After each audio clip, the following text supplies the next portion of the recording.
నమస్తే అండి, welcome to నేటి తరం అవ్వ ఛానల్. ఫ్రెండ్స్, 7 డేస్ డైట్ ప్లాన్లో ఈరోజు డే 4 అండి. నేను ఇంతకుముందు నా ప్రీవియస్ వీడియోస్లో తింటూ వెయిట్ లాస్ వీడియోస్ అయితే పెట్టినా అండి. తింటూ వెయిట్ లాస్లో కూడా వెయిట్ అనేది తగ్గుతాము. ఇంట్లో వాళ్ళు ఏదైతే తింటారో అదే తింటూ నేను వెయిట్ లాస్ అయినా. సో చాలా రోజులైతే నేను అదే డైట్ ఫాలో అయినా అండి. ఫ్రెండ్స్, 7 డేస్ డైట్ ప్లాన్లో ఈరోజు డే 4. నేను 7 డేస్ మొత్తం డైట్ అయిపోయిన తర్వాత నేను ఎంత వెయిట్ లాస్ అయినా చూపిద్దాము అనేసి మీకు ఈ వీడియో అయితే నేను చేస్తున్నా అండి. మామూలుగా నా డైట్ ఎట్లుంటుందంటే, ఇంట్లో వాళ్ళు ఏ తింటారో అదే తింటూ వెయిట్ లాస్ అండి. నేను ఫస్ట్ నుంచి అదే చేస్తున్నాను. సో అవే వీడియోలలో పోస్ట్ చేసుకుంటూ వచ్చినాను. నా ప్రీవియస్ వీడియోస్ అన్నీ అవే ఉంటాయండి. ఇంట్లో వాళ్ళు ఏ తింటున్నారో అదే తింటూ మనం డైటింగ్ చేయొచ్చు, వెయిట్ లాస్ అవ్వచ్చు అని నేను వీడియోస్ పెట్టిన. అట్లా చేస్తూ నేను 10 kgs వరకు అయితే తగ్గిన. ఇది అయితే ఫాస్ట్గా వెయిట్ లాస్ అవ్వాలి అనుకునే వాళ్ళ కోసం అయితే ఈ వీడియో చేసిన. దీంట్లో కూడా తినడమే ఉంటుందండి.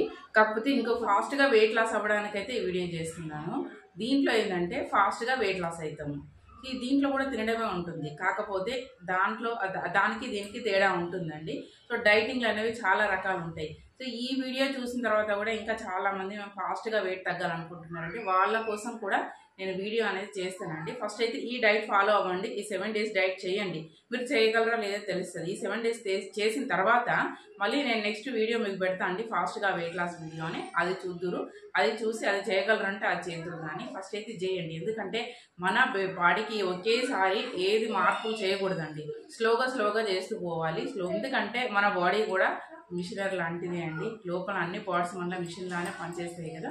ఒకేసారి ఏది కూడా అంటే ఒకేసారి మార్పు చేయకుండా కొద్దిగా మార్పు చేస్తూ ఉండాలి. ఫాస్ట్గా వెయిట్ లాస్ అవ్వాలనుకోవడం ఓకే, కానీ మరీ తినకుండా మరీ రోజుకు 1 kg తగ్గిపోవాలి, ఓన్లీ వాటరే తాగుకుంటూ డైటింగ్ చేయాలి, ఏం తినకుండా ఉండాలన్నమాట కనుక్కోవద్దు. ఎందుకంటే మనము హెల్తీగా వెయిట్ లాస్ అవ్వాలి, కానీ మన హెల్త్ ప్రాబ్లం చేసుకునేలాగైతే చేయొద్దండి. ఎందుకంటే ఏం తినకుండా మరి కఠినంగా డైటింగ్ చేస్తే కనుక హెల్త్ ప్రాబ్లమ్స్ అనేది వస్తుంది. అది గుర్తుంచుకోండి. ఇప్పుడు డైట్ స్టార్ట్ చేయడానికి ముందు నాది వెయిట్ 62.45. మళ్ళీ 7 డేస్ తర్వాత మళ్ళీ నా వెయిట్ చూపిస్తా. రోజులానే ఈ రోజు కూడా ఉదయం లేవగానే వేడి నీళ్ళు అయితే తాగుతున్నాను, 1/2 లీటర్. తర్వాత ఇక్కడ బ్రేక్ఫాస్ట్, దానికోసం అయితే రాగుల జావ అండి. దీంట్లో మొలకలు ఉన్నాయి కదా, పెసర్లు, ఆ పెసర్లనే ఒక గుప్పెడు దీంట్లో వేసి నేను మసలు పెట్టినాను. ఇప్పుడు ఇదే తాగుతున్నాను. అంటే ప్రోటీన్స్ అందాలి, అలాగే దీంట్లో కాల్షియం కూడా ఉంటుంది కదా మనకి. రాగుల జావలో 2 అందుతాయి మనకి. ఇక్కడైతే 1 గ్లాసు రాగుల జావ తాగుతున్నాను. ఇది బ్రేక్ఫాస్ట్ లాగా. ఇప్పుడు టైం 10 అయింది. నేనైతే డ్యూటీకి అయితే వెళ్ళిపోతున్నా అండి జావ తాగేసి. ఇది మధ్యాహ్నం లంచ్ టైం 2 అవుతుంది. ఇక్కడ చూస్తున్నారా రైస్ ప్రిపేర్ చేసుకున్నా. ఇది ఏం రైస్ ఏంటి అనేది వీడియో అయితే పెడతా అండి. ఈ రైస్ తింటే మనం వెయిట్ లాస్ అవుతాము. వెయిట్ లాస్ అవ్వడమే కాదు, వెయిట్ గెయిన్ అవ్వకుండా ఉండాలనుకునే వాళ్ళు కూడా ఈ రైస్ ప్రిపేర్ చేసుకోవచ్చు. ఈ రైస్ అనేది నేను వీడియో అనేది పెడతా అండి, చూడండి ఎవరైనా ఇంట్రెస్ట్ ఉన్న వాళ్ళు. ప్రతిరోజు నా టైం ఇదే అండి, లంచ్ టైము 2 o'clock కాబట్టి నేను 2 o'clock లంచ్ చేసేస్తున్నా. ఇంకా ఈవినింగ్ 6 o'clock మామూలుగా అయితే డిన్నర్ చేస్తాం కదా, మరి డిన్నర్లో ఈరోజు నేను ఏం తీసుకున్నానో చూపిస్తాను. ఇప్పుడు టైం వచ్చేసి 6 అవుతుంది. 6 o'clockకే నా డిన్నర్. ఎందుకంటే నేను జాబ్కి వెళ్తా కాబట్టి డ్యూటీకి నేను 6 o'clockకే చేస్తాను. ఇంట్లో ఉండే వాళ్ళు అయితే 6 to 7 మధ్యలో తినేసేయండి.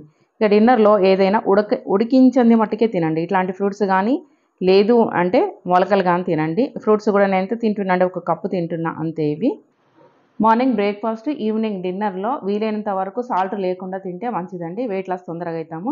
డే మొత్తం మీద 2-3 లీటర్ల నీళ్లు తాగాలి. ఇంకా నేను నైట్ వచ్చిన తర్వాత అయితే ఏం తీసుకోనండి. నేను 10 o'clock డ్యూటీ నుండి వస్తాను. రేపు మార్నింగ్ వరకు అయితే వాటర్ మీదనే ఉంటాను ఫ్రెండ్స్.